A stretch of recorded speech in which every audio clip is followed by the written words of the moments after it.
Não precisa. Você não precisa de ajudar Deus. Você tem que fazer a vontade dele, mas não ajudar. Pois bem, ele caiu. Pode bem ser que ele tenha concordado com Sarai, julgando ser essa a solução do Senhor, e desse modo, seguido o conselho de sua esposa. Veja o que está escrito aqui. Eu peço que os homens leiam. Ele a possuiu, e ela concebeu. Vendo ela que havia concebido, foi sua senhora por ela desprezada. Pois é, Sara foi desprezada, porque a serva concebera, ia ser mãe, e mãe do filho prometido. Reparem que a coisa começa a encrencar aqui. Você se lembra da história, vou encurtar, ela foi expulsa de casa, expulsa com o menino. Ela ficou debaixo de uma árvore, deixou o menino lá, ficou distante, exatamente junto de um poço chamado Belai Roi, significa o poço do Deus que me vê. O nosso Deus é um Deus onividente, onisciente.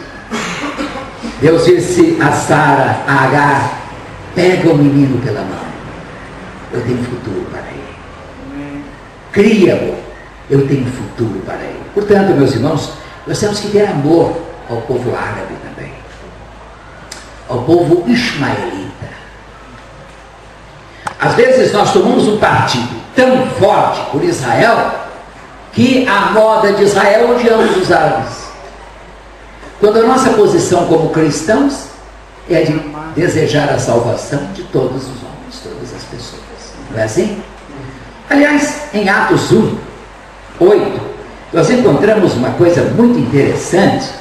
Quando, antes de Jesus subir aos céus, os discípulos ouvem Jesus falando que vai subir. Então os que estavam reunidos lhe perguntaram, 1,6, Atos 1,6, Senhor, é neste tempo que vais restaurar o reino de Israel? Porque a crença dos judeus, primeiro século, é que haveria uma restauração da terra, do reino a Israel.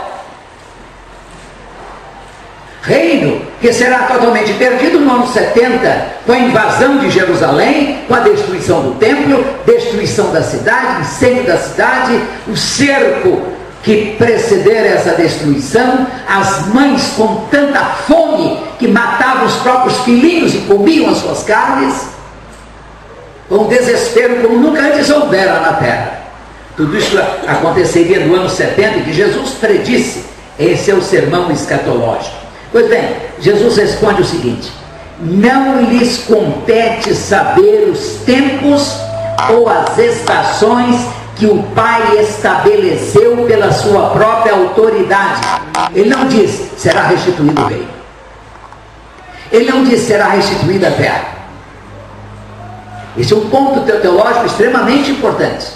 A resposta de Jesus não vem ao encontro da pergunta dos discípulos: é nesse tempo que restaurarás o reino a Israel?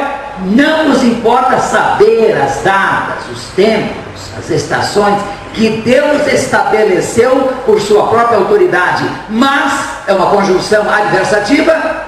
Em vez dessa preocupação com a restituição do reino, com a restauração do reino, mas receberão poder quando o Espírito Santo descer sobre vocês, e serão minhas testemunhas em Jerusalém, em toda a Judéia e Samaria e até os confins da terra. Essa é a preocupação da igreja.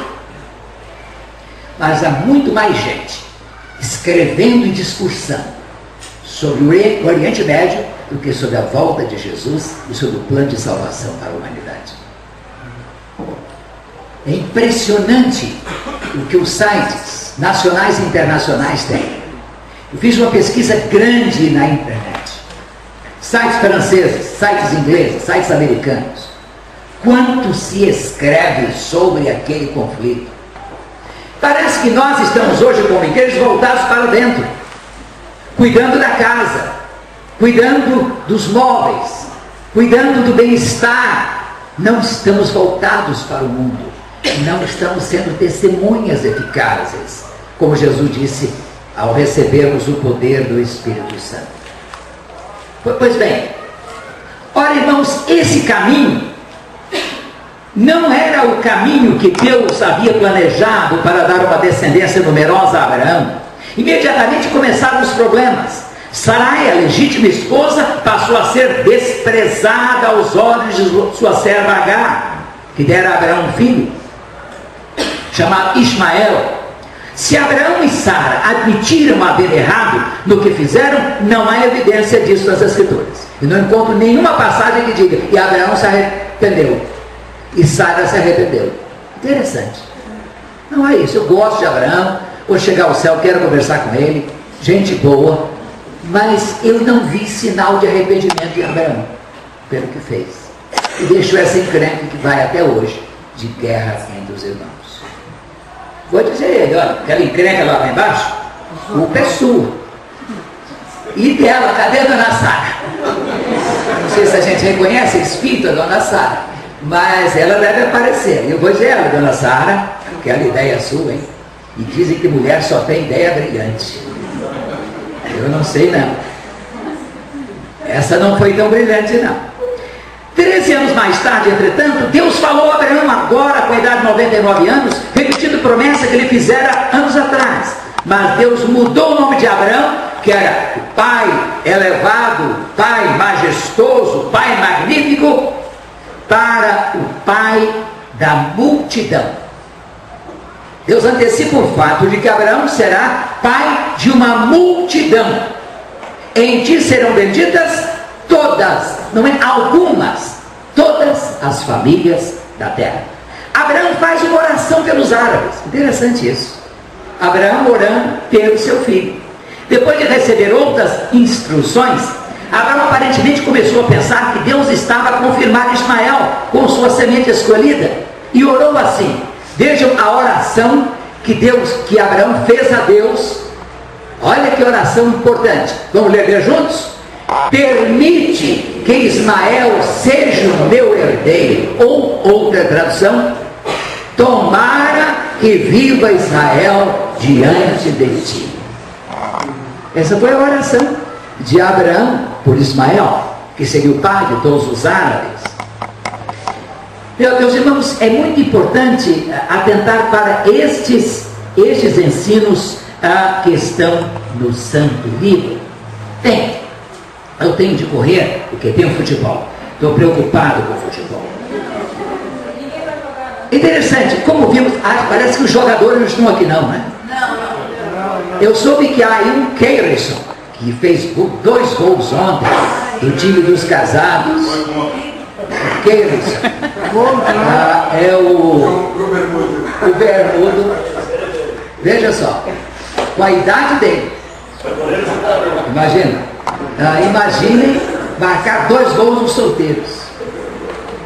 Vocês me desculpem, mas é uma vergonha. Eu falo agora como Boris Casoy. Isso é uma vergonha. Não pode. Quando eu era solteiro, não deixava casado vencer, não. Não deixava, não. Bem, veja o seguinte. Deus logo corrigiu Abraão. Então Deus respondeu a Abraão o seguinte: na verdade, Sara, sua mulher, lhe dará um filho, e você lhe chamará Isaac. Isaac significa riso. Riso. Com ele estabelecerei, não é paramento, uma mulher, 90 e tantos anos, com uma criança no colo, e as pessoas perguntando: esse é o objetinho? Não, o meu primeiro filho. Era de rir mesmo. Então era riso mesmo. Interessante que ela dá uma resposta interessante quanto ao nome do filho. Ela disse: Deus se ri comigo. Eu escrevi um trabalho que eu não publiquei ainda sobre a bênção do rir. Rir é uma grande bênção. Você, carrancudo e mal-humorado, não sabe o que perde por não rir.